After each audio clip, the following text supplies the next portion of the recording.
दोस्तों स्वागत है आपका बिहार न्यूज में। दोस्तों मैं हूं फिर दोस्त गनी और आप देख रहे हैं केडीबी लाइव। दोस्तों आज हो चुका है 12 अक्टूबर 2022। तो आज की बिहार की टॉप न्यूज लेकर आए हैं आपके लिए। तो दोस्तों वीडियो स्टार्ट करने से पहले आपसे एक रिक्वेस्ट है, अगर आप नए आए हैं इस चैनल पर तो फिर चैनल को सब्सक्राइब करके बेल आइकन को प्रेस कर दीजिए और साथ में वीडियो को लाइक कर दीजिए, अपने दोस्तों के साथ शेयर कर दीजिए। तो चलिए दोस्तों स्टार्ट करते हैं आज की पूरे बिहार की टॉप न्यूज। दोस्तों आज बिहार न्यूज में सबसे पहले बात करेंगे कि बिहार में भ्रष्टाचार अपने चरम सीमा पर है। यह प्रशासन भी लगातार उन पर शिकंजा कस रही है। अब भ्रष्टाचार के खिलाफ विजिलेंस की स्पेशल यूनिट ने आज बड़ी कार्रवाई की है। पूर्णिया के एसपी दयाशंकर के ठिकानों पर विजिलेंस की स्पेशल यूनिट ने छापेमारी की है। छापेमारी में आईपीएस दयाशंकर के घर आय से अधिक 71,42,000 रुपए बरामद किए हैं। एसवीयू ने भ्रष्टाचार अधिनियम के तहत एफआईआर दर्ज किया था, जिसके बाद कोर्ट से सर्च वारंट जारी किया गया था। इसके बाद आईपीएस के घर पर छापेमारी की गई। जब पूर्णिया के एसपी दयाशंकर के खिलाफ विशेष निगरानी इकाई ने आय से 71,42,000 रुपए अधिक अर्जित करने का केस किया है, जिसके बाद सुबह से ही एसपी के 7 ठिकानों की तलाश ली जा रही है। विशेष निगरानी इकाई की तरफ से बताया गया है कि पूर्णिया एसपी के ऑफिस आवास के अलावा पटना समेत कुल 7 जगहों पर रेड जारी है। आपको बता दूं कि दयाशंकर 2016 बैच के आईपीएस अधिकारी हैं, जहां वे कई जिले में एसपी रहे हैं। जानकारी के मुताबिक एसवीयू ने उनके खिलाफ शिकायत की है, जिसके बाद एडीजी नैयर हसनैन खान ने एक टीम का गठन किया। फिर छापेमारी शुरू कर दी गई। जांच में ये पुष्टि की गई कि आईपीएस दयाशंकर ने आय से अधिक संपत्ति बना रखे हैं। जांच में ये पाया गया है कि एसपी दयाशंकर ने आय से अधिक 71 लाख रुपए की संपत्ति बना रखी है। दोस्तों बात करते हैं कि पीएम किसान सम्मान निधि योजना की 12वीं किस्त सभी किसानों के खाते में नहीं पहुंची है। किसान इस किस्त का बेसब्री से इंतजार कर रहे हैं।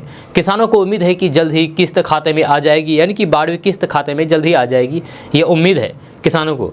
रिपोर्ट के अनुसार 17 अक्टूबर के बाद किसानों के खाते में 12वीं किस्त आने की उम्मीद है। जी हाँ, ये एक बड़ी खबर है। यह किस्त को लेकर के सरकार का आगे का प्लान क्या है, चलिए बात करते हैं। तो इस बात की पूरी संभावना है कि सरकार दीपावली से पहले पीएम किसान सम्मान निधि योजना की 12वीं किस्त जारी कर देगी। हालांकि कोई तय समय नहीं दिया गया है।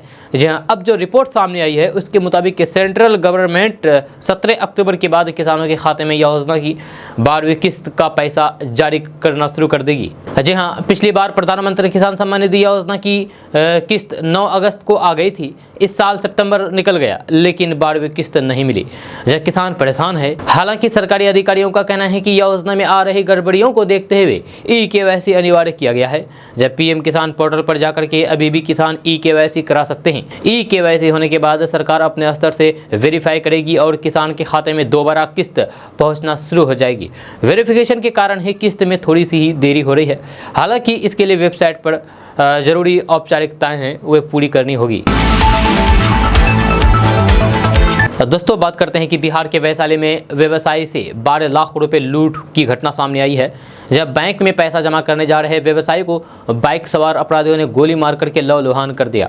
यह घटना सराय थाना क्षेत्र के सराय बाजार की है, जहां अपराधियों ने चीनी व्यवसायी से 12 लाख रुपए लूट लिए। जख्मी का इलाज हाजीपुर सदर अस्पताल में किया जा रहा है, जिसके हालात अभी खतरे से बाहर बताई जा रही है। इस बीच घटना का सीसीटीवी फुटेज सामने आ गया है। बताया जाता है कि सराय थाना क्षेत्र के रहने वाले सोनू चौधरी चीनी के थोक व्यापारी हैं, जिनके कर्मी अजय कुमार चीनी गद्दी से 12 लाख रुपए लेकर के सराय बाजार में स्थित यूको बैंक में जमा कराने जा रहे थे। अजय कुमार बैंक के गेट पर पहुंचे ही थे कि अपाची बाइक से आए हथियारबंद अपराधी 3 अपराधियों ने उन पर धावा बोल दिया। इससे पहले अजय कुमार कुछ समझ पाते कि उनके हाथ से अपराधियों ने रुपए से भरा बैग छीन लिया और उनके पैर में एक गोली मार करके मौके से फरार हो गए। वारदात थाने से महज 100 मीटर दूरी पर हुई है। दोस्तों बात करते हैं कि आरजेडी सुप्रीमो लालू प्रसाद यादव ने तेजस्वी यादव की ताकतें बढ़ा दी है। यह संगठन में अब उन्हें दूसरे नंबर के नेता के रूप में स्थापित कर दिया है। रविवार को दिल्ली के ताल कटोरा स्टेडियम में आरजेडी का खुला अधिवेशन आयोजन किया गया था। इस कार्यक्रम में आरजेडी के द्वारा राजनीतिक, आर्थिक और विदेश नीति से जुड़े हुए प्रस्ताव का अनुमोदन किया गया। इस दौरान राजद के राष्ट्रीय महासचिव भोला यादव ने पार्टी के संविधान में संशोधन प्रस्ताव को भी पेश किया है, जिसके बाद अब राजद पार्टी से जुड़े सभी फैसले फैसले लेने का अधिकार केवल लालू प्रसाद यादव और तेजस्वी यादव के पास रह गया है। आरजेडी के सुप्रीमो लालू प्रसाद यादव भी आरजेडी के अध्यक्ष बने रहेंगे। जहां राजद के राष्ट्रीय कार्य परिषद की ओर से लगातार 12वीं बार उन्हें पार्टी का कमान सौंपा गया है। जहां इस दौरान आरजेडी ने सबसे बड़ा फैसला ये लिया है कि अब तेजस्वी यादव की ताकत बढ़ा दी गई है।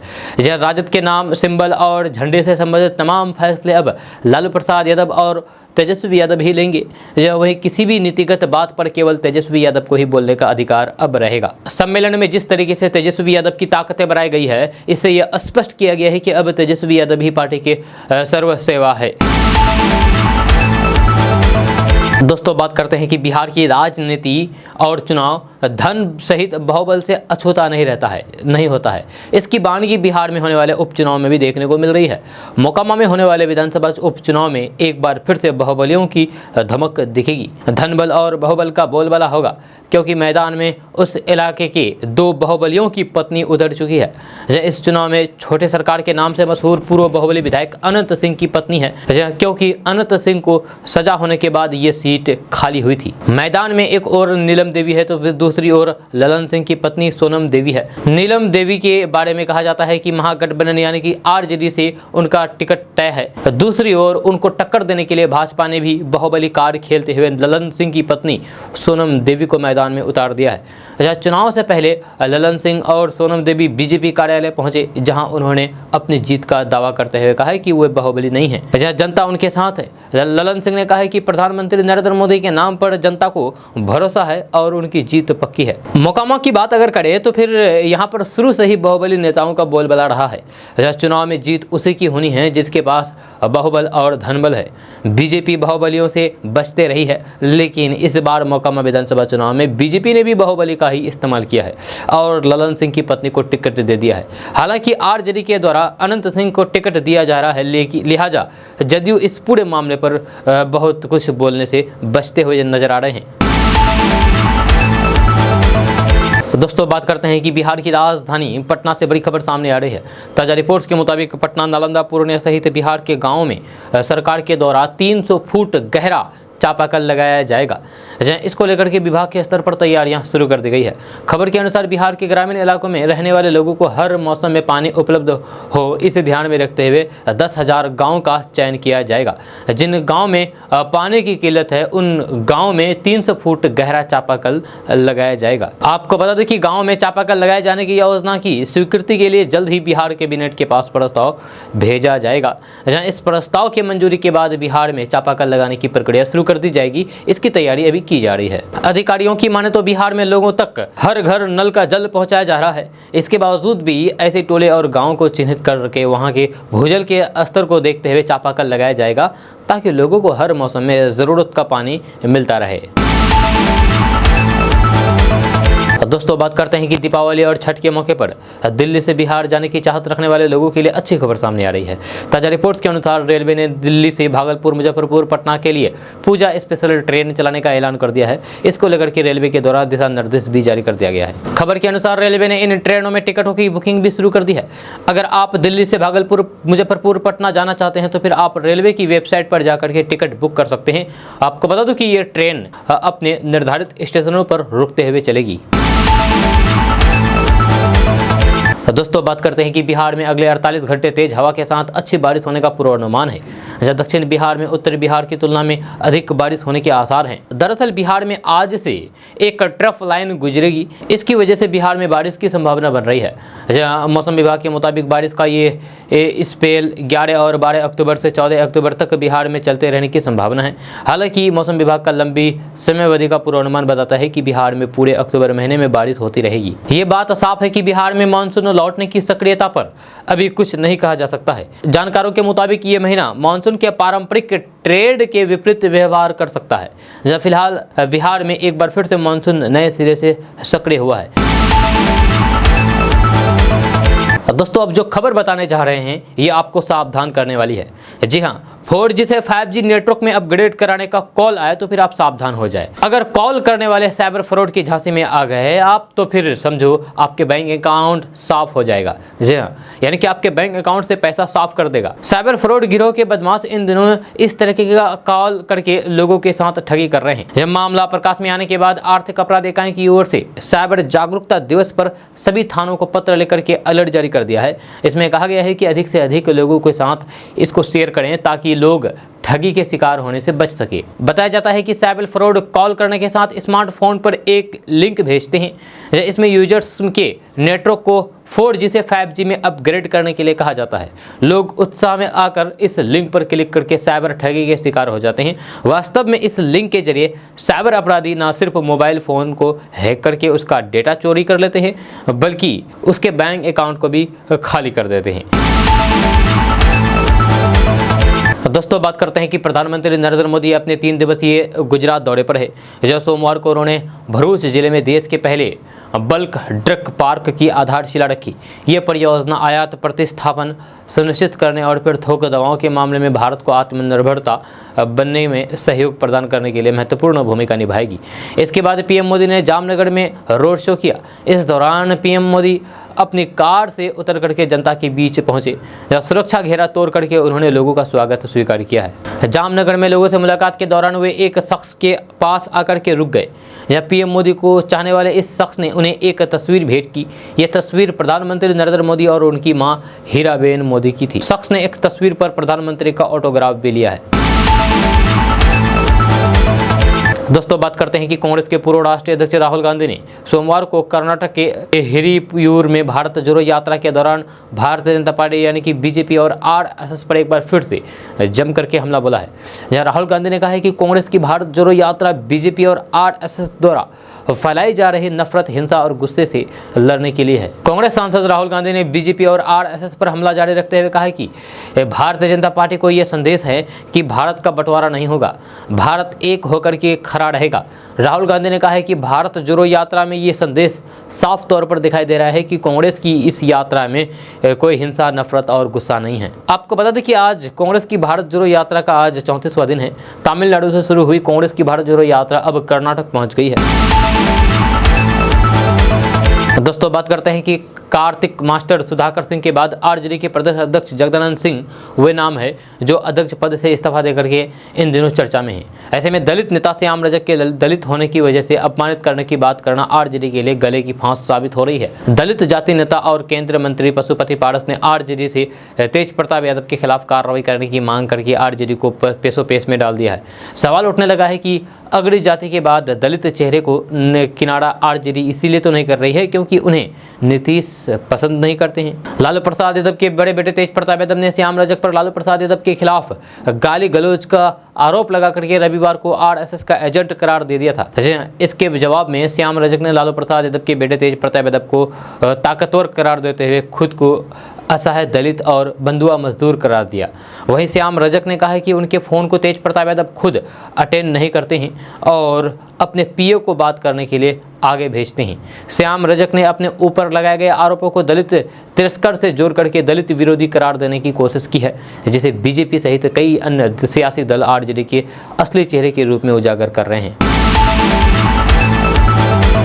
तो दोस्तों बात करते हैं कि नौकरियों को लेकर के चल रही खींचतान के लिए उम्मीदवारों का शिक्षित होना सबसे ज़्यादा जरूरी हो गया है। कहते हैं कि पढ़ाई और अच्छी डिग्री रखने वाले को ही किसी संस्थान में अच्छे पद पर नौकरी मिलती है, लेकिन प्रधानमंत्री नरेंद्र मोदी का एक बयान इस वक्त अभी चर्चा में है। अहमदाबाद के पास एक शैक्षिक परिसर का उद्घाटन करने पहुंचे प्रधानमंत्री नरेंद्र मोदी ने कहा है कि भविष्य में अगर किसी छात्र के पास कोई डिग्री नहीं है लेकिन कुछ कौशल है तो वह अच्छी नौकरी हासिल कर सकता है।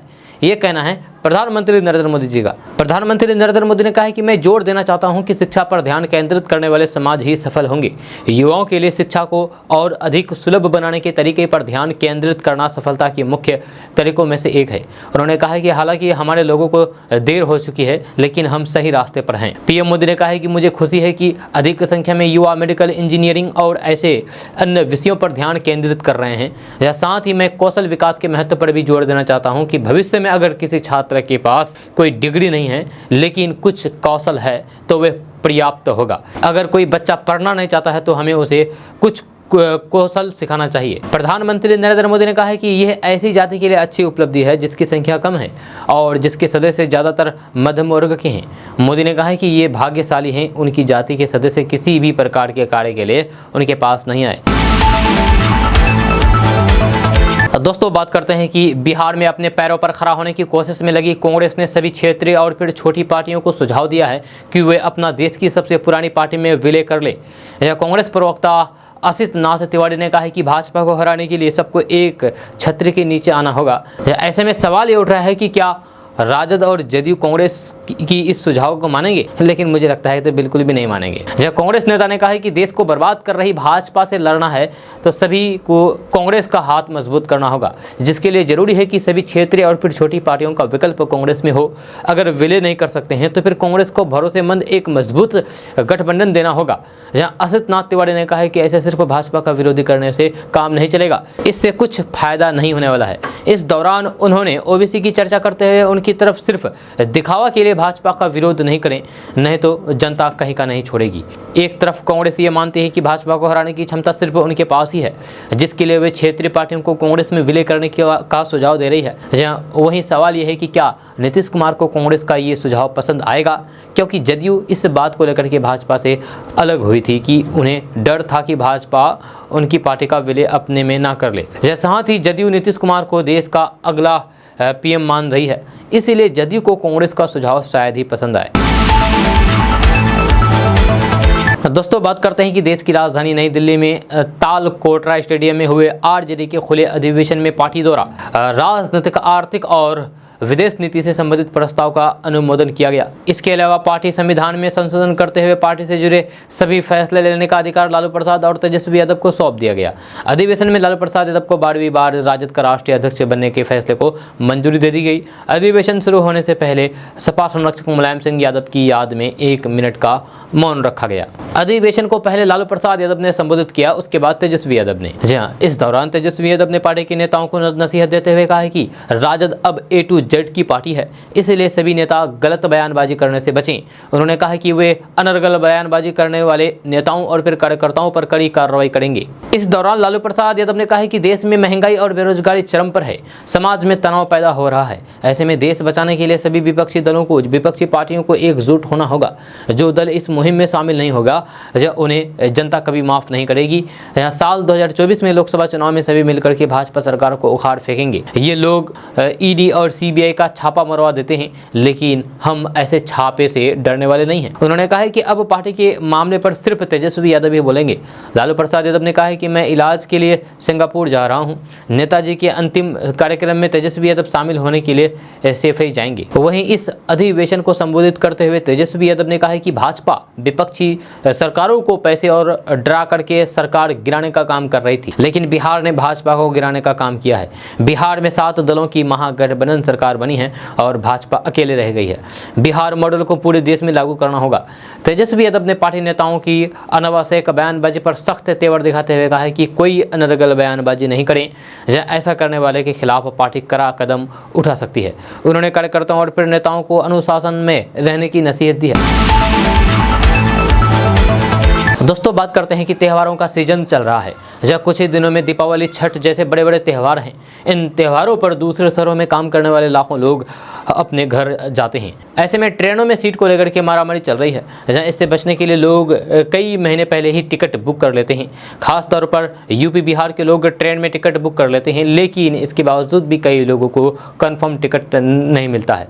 जहाँ ऐसे लोगों के लिए खुशखबरी है, त्योहारों के सीजन पर भारतीय रेलवे पूजा स्पेशल ट्रेन चला रही है। इसी क्रम में रेलवे ने ट्रेन चलाने की घोषणा की है। त्योहारों में यात्रियों की सुविधा के लिए भारतीय रेलवे ने अक्टूबर में 15 से ज़्यादा फेस्टिवल स्पेशल ट्रेन चलाने का फैसला किया है।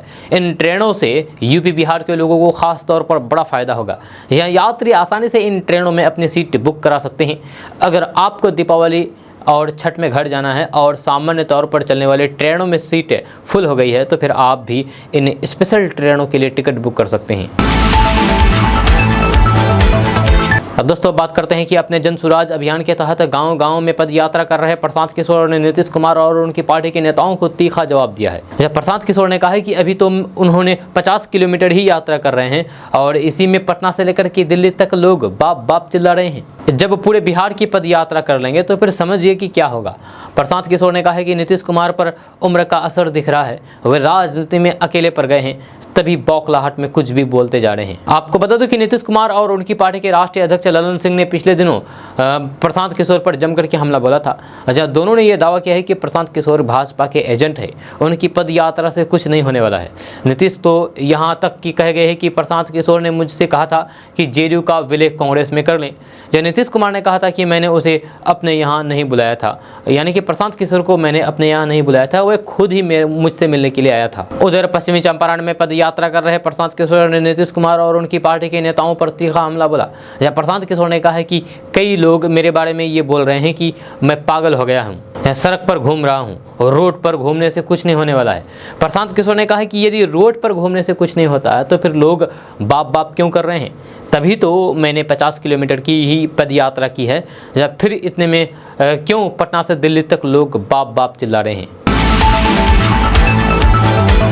दोस्तों बात करते हैं कि एक महीने पहले तेजस्वी यादव ने अपने जिस विभाग को सुधारने का ऐलान किया था उसकी पोल नीतीश कुमार के सामने खुली है। इसके बाद नाराज मुख्यमंत्री नीतीश कुमार ने मुख्य सचिव को बुलाया, जहां नीतीश कुमार ने मुख्य सचिव आमिर सुबहानी को कहा कि वे बेहद ऐसे मामले को देखें। नीतीश कुमार ने मुख्य सचिव आमिर सुबहानी को कहा कि वे खुद ऐसे मामले को देखें, यानी कि तेजस्वी यादव के विभाग की निगरानी भी अब मुख्य सचिव ही करेंगे। मामला क्या है, तो दरअसल मामला तेजस्वी यादव के अधीन आने वाले स्वास्थ्य विभाग का है। एक महीने से ज्यादा हुए जब तेजस्वी यादव ने बिहार में स्वास्थ्य व्यवस्था को पूरी तरीके से ठीक कर लेने का ऐलान किया था। तेजस्वी यादव ने कहा था कि वे 60 दिनों के अंदर सरकारी चिकित्सकों स्वास्थ्य को सुधार देंगे। उप मुख्यमंत्री तेजस्वी यादव ने विभाग के डॉक्टर से लेकर के अधिकारियों कर्मचारियों को चेतावनी भी दी थी कि जो नहीं सुधरेंगे उन्हें ठीक कर दिया जाएगा। लेकिन नीतीश कुमार के सामने तेजस्वी यादव के दावे की पोल खुली है। सोमवार को नीतीश कुमार ने जनता दरबार लगाया था। इसमें मधेपुरा से आई एक शिकायत सुनने के बाद मुख्यमंत्री नीतीश कुमार हैरान हो गए। जब महिला ने शिकायत की कि मधेपुरा के Jannayak Karpoori Thakur medical college and hospital में सप्ताह में सिर्फ एक दिन के लिए डॉक्टर आते हैं, एक दिन आने वाले डॉक्टर भी हाजिरी बनाते हैं और निकल जाते हैं। जब महिला ने कहा कि उसके जैसे मरीज लंबे समय तक लाइन में लग कर के डॉक्टर से इलाज का इंतजार करते हैं, लेकिन डॉक्टर निकल जाते हैं। वे कहते हैं कि ओपीडी का टाइम खत्म हो गया, इसीलिए अब इलाज नहीं करेंगे। जब महिला ने कहा है कि मधेपुरा मेडिकल कॉलेज अस्पताल में डॉक्टर का यही रूटीन है। दोस्तों बात करते हैं कि आरजेडी प्रमुख लालू प्रसाद यादव सिंगापुर इलाज के लिए जाएंगे। जहां लालू प्रसाद यादव की बेटी रोहिणी आचार्य सिंगापुर में ही रहती है। लालू अपनी बेटी के पास ही रह करके अपना इलाज कराएंगे। आपको बता दूं कि लालू प्रसाद यादव पिछले कुछ सालों से स्वास्थ्य से संबंधित दिक्कतों से जूझ रहे हैं। Lalu Prasad Yadav diabetes, blood pressure, हृदय रोग, प्रोस्टेट का बढ़ना, यूरिक एसिड का बढ़ना, किडनी से संबंधित बीमारियों का सामना कर रहे हैं। इस संबंध में आरजेडी प्रमुख लालू प्रसाद यादव के छोटे बेटे और बिहार के डिप्टी सीएम तेजस्वी यादव ने पत्रकारों को बताया है कि वे लालू प्रसाद यादव इलाज के लिए सिंगापुर जाएंगे। हम तो नेताजी मुलायम सिंह यादव के अंत्येष्टि कार्यक्रम में शामिल होने के लिए सिर्फ ही निकल गए हैं। दोस्तों बात करते हैं कि देश की राजधानी दिल्ली में आयोजित आरजेडी के यानी कि राजद के राष्ट्रीय अधिवेशन में लालू प्रसाद यादव के कार्यकर्ताओं और फिर दोस्तों को देख करके काफ़ी खुश नजर आए। लालू प्रसाद यादव पहले जैसे ही भाषण के लिए उठे, कार्यकर्ताओं के जोश और उमंग को देख करके उन्होंने शॉल को फेंक दिया। ऐसा लग रहा था कि मानो राजद प्रमुख लालू प्रसाद यादव के शरीर में नई गर्मी और वही पुराना जोश वापस लौट आया हो। जब कार्यकर्ताओं को संबोधित करते हुए लालू प्रसाद यादव ने बीजेपी और जांच एजेंसियों को आड़े हाथों लिया। लालू प्रसाद यादव ने कहा कि जब हम लोग देश और बिहार की जनता की भलाई के लिए कुछ कार्य करने उठते हैं, तब ये लोग यानी कि बीजेपी ईडी और सीबीआई से छापा मरवा देता है। छापा मारो, छापा से हम लोग डरने वाले नहीं हैं। या क्या छापा मारोगे तुम, आपको छाप देंगे हम लोग। आरजेडी प्रमुख लालू प्रसाद यादव ने आगे कहा है कि जब भी कोई कार्य करना शुरू करते हैं तो सीबीआई का फरमान आ जाता है। इस बार आप लोगों को छाप देंगे हम लोग। आपको बता दूं कि राजद का ये कार्यक्रम दिल्ली के तालकोटरा स्टेडियम में आयोजित हुई। लालू प्रसाद यादव ने अपने भाषण के दौरान बीजेपी और जांच एजेंसियों को आड़े हाथों लेते हुए जम करके हमला बोला। सीबीआई और ईडी लालू प्रसाद यादव के निशाने पर रहे। दोस्तों बात करते हैं कि राजधानी पटना सहित कई इलाकों में डेंगू के मामले लगातार बढ़ रहे हैं। जहां डेंगू के बढ़ते मामले को लेकर के मुख्य सचिव आमिर सुबहानी ने वीडियो कॉन्फ्रेंस के जरिए समीक्षा बैठक की है। बैठक में स्वास्थ्य विभाग के अपर मुख्य सचिव प्रत्यय अमृत, नगर विकास के प्रधान सचिव आनंद किशोर, स्वास्थ्य समिति के कार्यपालक निदेशक संजय कुमार सिंह के साथ ही सभी जिलाधिकारी, नगर आयुक्त और नगर परिषद के पदाधिकारी उपस्थित थे। मुख्य सचिव आमिर सुबहानी ने स्वास्थ्य विभाग और नगर विकास विभाग के अधिकारियों के साथ सभी डीएम को डेंगू जांच से लेकर के इलाज में कोताही न बरतने को लेकर के अपील की है। साथ ही निर्देश दिया है, जब मुख्य सचिव ने निर्देश दिया है कि अस्पतालों में डेंगू जांच के पर्याप्त किट की आपूर्ति करें। डेंगू के जो मरीज अस्पताल में भर्ती है उसके लिए मच्छरदानी का व्यवस्था करें। इसके अलावा साफ सफाई पर भी विशेष ध्यान देने का निर्देश दिया गया है। बात करते हैं कि आखिर ये डेंगू कब होता है। तो शरीर में प्लेटलेट्स की मात्रा 1 लाख से लगभग 5 लाख होती है और इसकी मात्रा 50,000 से जैसे जैसे नीचे आती है तो फिर उस व्यक्ति में डेंगू का प्रकोप बढ़ जाता है। जहाँ इससे बचने के लिए कूलर या अन्य कोई भी सामान में पानी नहीं जमने देना चाहिए। अगर पानी जमता है तो फिर इस बीमारी की बढ़ने की संभावना बढ़ जाती है। डेंगू बढ़ने के प्रमुख कारणों के बारे में अगर बात किया जाए तो सितंबर के महीने में सामान्य से अधिक बारिश होना, साल 2019 में भी ऐसा ही हुआ था, जो डेंगू के मच्छर के पनपने के लिए महीना होता था और उसे नर्चर कंडीशन भी मिल रहे हैं। हाइजीन और साफ सफाई के प्रति लोगों में लापरवाही होना, 2020 और 21 में कोरोना के कारण लोगों ने साफ सफाई पर विशेष ध्यान दिया है, जो लोगों ने अपने आसपास गंदगी नहीं होने देती है। किसी प्रकार का कोई इधर उधर का सामान नहीं छूती है। हाइजीन पर विशेष ध्यान दिया जाता है, जिसके कारण ऐसा नहीं हो पाता है। लेकिन अब कोरोना के बाद लोगों में फिर से लापरवाही आई है, जब लोगों ने हाथ पैर की साफ सफाई पर विशेष ध्यान नहीं देता है, जिससे ये अब मामला बढ़ जाता है। तो दोस्तों बात करते हैं कि बिहार के कैमूर में भयानक घटना के एक दिन बाद फिर से महिला की 3 बच्चों के साथ आत्महत्या का मामला सामने आया है। जहां इस घटना में भी महिला ने 3 नाबालिग बच्चों के साथ पश्चिमी चंपारण जिले में सिकरहाना नदी में छलांग लगा दी। जब पुलिस परिजनों से बातचीत करके आत्महत्या मामले की जाँच में जुट गई है। घटना के कारणों का पता लगाने में जुटी पुलिस नरकटियागंज के डीएसपी कुंदन कुमार ने कहा है कि घटना रविवार रात की है और उसके ये कदम उठाने का कारण अभी पता नहीं चल सका है। मृतकों की पहचान 32 वर्षीय कमलेश चौधरी की पत्नी आरती देवी, उनकी 6 वर्षीय बेटी अंचन कुमारी और बेटे 8 वर्षीय आशीष कुमार और 4 वर्षीय छोटंकी कुमार के रूप में हुई है। दोस्तों बात करते हैं कि पटना, पूर्णिया, भागलपुर सहित पूरे बिहार में पेट्रोल डीजल का रेट जारी कर दिया गया है। तेल कंपनियों ने अपनी आधिकारिक वेबसाइट पोर्टल पर पेट्रोल डीजल के रेट तय कर दिए हैं। आज दिन भर इसी नए रेट से पेट्रोल डीजल की बिक्री की जाएगी। खबर के अनुसार आज बिहार के पूर्वी चंपारण, खगड़िया, नालंदा, नवादा और समस्तीपुर में पेट्रोल डीजल की कीमतों में तेजी देखने को मिली है, जबकि पटना, मुजफ्फरपुर, भागलपुर, गया, दरभंगा जैसे जिलों में आज पेट्रोल डीजल के रेट स्थिर हैं। दोस्तों बात करते हैं कि बिहार में रहने वाले लोगों के लिए अच्छी खबर सामने आ रही है। ताज़ा रिपोर्ट्स के मुताबिक पटना, पूर्णिया समेत पूरे बिहार के छात्रों में 12वीं के बाद आगे की पढ़ाई के लिए सरकार के द्वारा 4 लाख रुपए दिए जाते हैं। ये पैसा छात्रों को स्टूडेंट क्रेडिट कार्ड योजना के तहत लोन पर उपलब्ध कराया जा रहा है। खबर के अनुसार पहले भी स्टूडेंट क्रेडिट कार्ड योजना के तहत लाखों छात्रों को बिना ब्याज लोन पर 4 लाख रुपए दिए गए।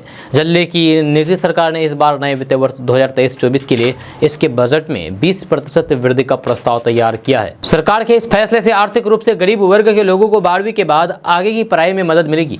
स्टूडेंट क्रेडिट कार्ड योजना के तहत छात्र नर्सिंग, मेडिकल इंजीनियरिंग, कृषि, BCom, BCA, BBA, MBA, MTech, MSc, diploma आदि की पढ़ाई कर सकते हैं। आपको बता दो कि बिहार में पढ़ाई करने वाले 1,24,317 विद्यार्थियों ने स्टूडेंट क्रेडिट कार्ड योजना का लाभ लिया है। अगर आप भी इस योजना का लाभ लेकर के पढ़ाई करना चाहते हैं तो इसके लिए ऑनलाइन के द्वारा आवेदन कर सकते हैं। दोस्तों बात करते हैं कि बिहार में स्टेट हाईवे को हरी झंडी मिल गई है। 275 किलोमीटर लंबे हाईवे को करीब 2680 करोड़ रुपए की लागत तैयार किया जाएगा। संबंधित अधिकारियों के अनुसार इस हाईवे का निर्माण 2024 तक होगा। आपको बता दूं कि इसके निर्माण कार्य की प्रक्रिया शुरू हो चुकी है।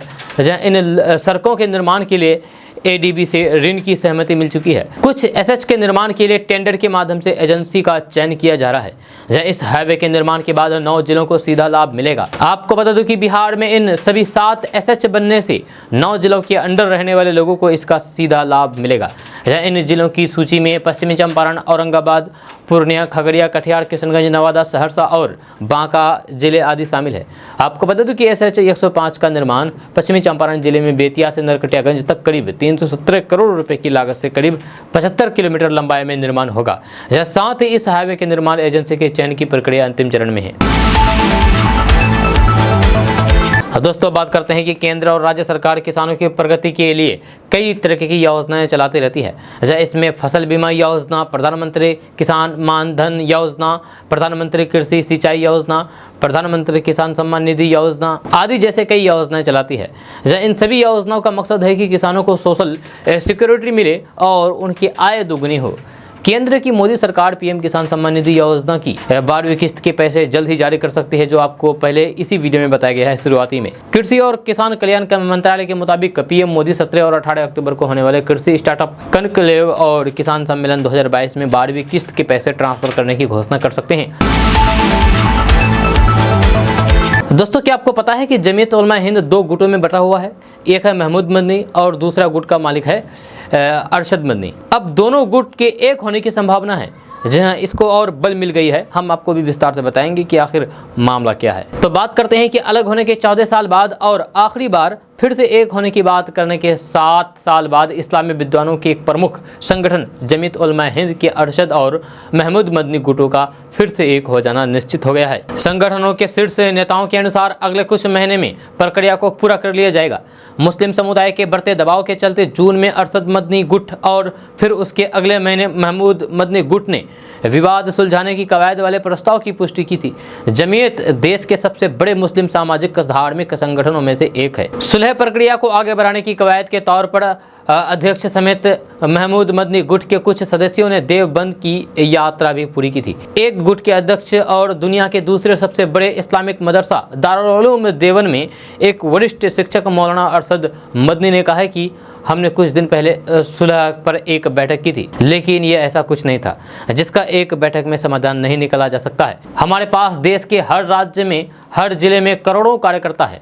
हम उम्मीद कर रहे हैं कि अल्लाह की रहमत से अगले 2-4 महीने में प्रक्रिया पूरी हो जाएगी। बड़ी बात यह है कि अब दोनों पक्ष सुलह चाहते हैं। जब महमूद मदनी गुट के सचिव मौलाना नियाज फारूकी ने बताया है कि प्रक्रिया जारी है। अब संगठन के दोनों धड़ों की बैठक होगी। ये एक बड़ा काम है। हर जिले, हर राज्य में हमारी इकाइयां हैं। जब वे सब एक हो जाएंगे और ये काम किसी एक दिन में नहीं हो सकता है।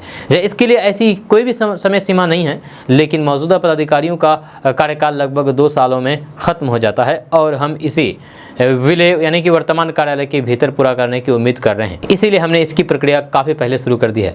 विलय के दौरान जिन मसलों को हल करने की ज़रूरत होगी उनमें से एक है कि फिर से एक हो जाने के बाद विभिन्न स्तरों पर पदाधिकारियों को कौन सा पद दिया जाएगा। दोस्तों, बात करते हैं कि कम उम्र वाले को भी डिप्रेशन अपनी चपेट में ले रहा है।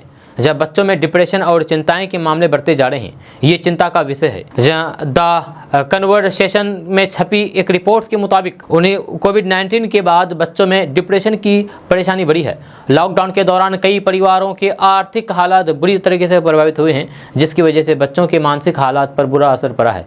लॉकडाउन के दौरान घरेलू हिंसा के मामले में भी बढ़ोतरी हुई है। चूँकि इस दौरान बच्चों के पेरेंट्स घर में ही रहे, इस वजह से लड़ाई के मामले में भी बढ़े। ऐसी हिंसात्मक घटनाओं की वजह से बच्चों की मेंटल हेल्थ खास तौर से प्रभावित हुई है। अब बात करते हैं कि बच्चों के डिप्रेशन को कैसे पहचानेंगे। तो हर बच्चे में उसकी उम्र के हिसाब से डिप्रेशन के अलग अलग लक्षण हो सकते हैं। अगर बच्चे अपने पसंदीदा कामों को एंजॉय नहीं करते हैं, खेल कूद या फिर डांस जैसी चीज़ों में भाग नहीं लेते हैं, तो फिर वे डिप्रेशन का शिकार हो सकते हैं। डिप्रेशन की वजह से बच्चों में चिड़चिड़ापन आ जाता है और कई बच्चे बहुत गुस्सेल हो जाते हैं। या डिप्रेशन की वजह से सिर दर्द और पेट में दर्द जैसी दिक्कतें भी सामने आती है। अगर बच्चा ज़्यादा सो रहा है, उसको भूख कम लगती है, आलस ज़्यादा आता है, तो फिर भी वह डिप्रेशन का शिकार हो सकते हैं। अब बात करते हैं कि आखिर डिप्रेशन को कैसे दूर किया जा सकता है। तो बच्चों के डिप्रेशन को दूर करना बहुत ज़रूरी है, नहीं तो फिर ये गंभीर रूप ले सकता है और इस वजह से गंभीर मानसिक बीमारियाँ भी हो सकती है। जहाँ बच्चे में अगर डिप्रेशन के लक्षण दिखाई देते हैं तो फिर किसी एक्सपर्ट या फिर मनोवैज्ञानिक की सलाह लें। इसके पहले अपने स्तर पर भी कोशिश करें, बच्चों के साथ ज़्यादा से ज़्यादा वक्त बिताएं और उनके मन की बात जानने की कोशिश करें। बच्चे के डिप्रेशन को लेकर के उसके दोस्तों से भी बातचीत कर सकते हैं ताकि डिप्रेशन के मुख्य वजहों का पता चल सके। दोस्तों खबर बेगूसराय की है, जहां बीजेपी नेता को गोली मार करके मौत के घाट उतार दिया। घटना नया गांव थाना क्षेत्र के सोनापुर गांव की है। मृतक की पहचान भाजपा नेता सह रिटायर फौजी विजय सिंह के रूप में की गई है। विजय सिंह सोनपुर गांव के रहने वाले थे। घटना से जुड़ी जो जानकारी सामने आई है उसके मुताबिक विजय सिंह आज सुबह मॉर्निंग वॉक पर निकले हुए थे। इसी दौरान बदमाशों ने उन्हें गोली मार दी। बेगूसराय में बेखौफ बाइक सवार बदमाशों ने पहले बेटे की हत्या की। जब फिर केस में समझौता नहीं की गई तो फिर भाजपा नेता सर रिटायर फौजी की गोली मार करके जान ले ली गई। इसके बाद से इलाके में दहशत के साथ साथ तनाव बना हुआ है। दोस्तों वैसे तो सास बहू का रिश्ता प्यार और तकरार वाला माना जाता है, जिनके बीच अक्सर नोक झोंक होते रहता है। लेकिन बिहार के जमुई जिला में एक ऐसी सास बहू की जोड़ी है जो कारोबारी के रूप में चर्चित है। जी हाँ, बिहार के जमुई जिले के एक गांव में सास बहू की जोड़ी उद्यमी बनकर के परिवार को आर्थिक मजबूती दे रही है। आत्मनिर्भर भारत और स्वावलंबन के नारे को भी मजबूती दे रही है। कोरोना काल में जब परिवार तंगी से गुजरने लगा तब बहू ने यूट्यूब से ट्रेनिंग लेकर के कप और प्लेट बनाने वाली मशीन लगाई और उद्यमी बन गई। अब हर महीने हजारों की कमाई करके सास बहू जहां परिवार वालों को आर्थिक मदद करते हुए बाकी महिलाओं के लिए आदर्श बन गई है। जब बिहार के जमुई जिले के गिद्धौर प्रखंड की सेवा गांव की सास बहू की जोड़ी आत्मनिर्भर भारत अभियान को बल देते हुए स्वावलंबन के लिए मिसाल बन गई है। यह सरकारी योजना का लाभ उठा करके सास बहू ने मशीन लगा करके उद्यमी बन करके कप और प्लेट तैयार कर रही है। यह दोनों महिलाएं उद्यमी बन करके परिवार को आर्थिक मजबूती दे रही है। दरअसल सास अनिता देवी और बहू पिंकी कुमारी और फिर पूरे परिवार की आर्थिक स्थिति कोरोना काल में लॉकडाउन लगने के दौरान खराब हो गई थी। तो फिर परिवार के मर्द बेरोजगार हो गए और घर बैठ गए। जी हाँ, घर चलाना मुश्किल हो गया था। तब ग्रेजुएट बहू ने इंटरनेट का सहारा लिया और फिर यूट्यूब से उद्यमी बनने की सीख ली। आपको बता दूं कि सास बहू को इंटरनेट के माध्यम से ही कप प्लेट बनाने वाली मशीन लगाने का आइडिया मिला और फिर इंटरनेट से ही ट्रेनिंग लेते हुए सरकार की जीविका योजना के तहत लोन लेकर के कप प्लेट बनाने वाली मशीन खरीद ली और घर में ही मशीन को लगा करके खुद कप प्लेट बना करके तैयार करना शुरू कर दिया। सास बहू दोनों ने एक साथ मिलकर के काम को लगन से किया, जिसका नतीजा है कि उनके घर में तैयार कप प्लेट जमुई ही नहीं बल्कि दूसरे जिलों तक जाता है और हर महीने हजारों की कमाई भी हो रही है। जहाँ बहू पिंकी कुमारी का कहना है कि लॉकडाउन के कारण जब पति और ससुर की कमाई बंद हो गई थी तो फिर यूट्यूब से इसके बारे में जानकारी मिली। घर बैठ कर के पैसे कमाने के लिए जीविका से लोन लेकर के मशीन खरीदी और फिर इंटरनेट से ही ट्रेनिंग ली। दोस्तों आज का न्यूज़ बस यहाँ तक। कैसा लगा नीचे कमेंट बॉक्स में कमेंट करके जरूर बताइए। अगर आप नए आए हैं इस चैनल पर तो फिर चैनल को सब्सक्राइब करके बेल आइकन को प्रेस कर दीजिए और साथ में वीडियो को लाइक कर दीजिए, अपने दोस्तों के साथ शेयर भी कीजिए। तो चलिए दोस्तों फिर मिलते हैं नेक्स्ट वीडियो के साथ, तब तक के लिए जय हिंद जय बिहार।